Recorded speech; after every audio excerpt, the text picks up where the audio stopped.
tutturdun? Yeğenine vermek için miydi yavşak? Ne diyorsun sen ya? Yavşak sen.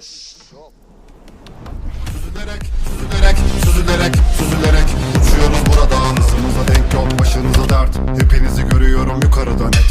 Süzülerek, süzülerek, süzülerek, süzülerek uçuyoruz burada. Bu oyun dünyanın karasına renk. Hepinizi görüyorum yukarıdan et.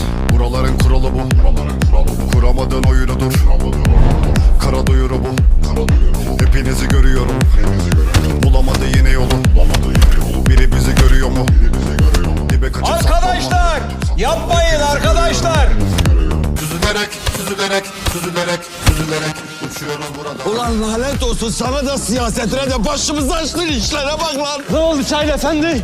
Ben halkımı düşünemez miyim? Arkadaşlar! Milletvekili maaşlarına %150 zammı oylarınıza sunuyorum. Kabul edenler Oyun dünyanın karasına renk.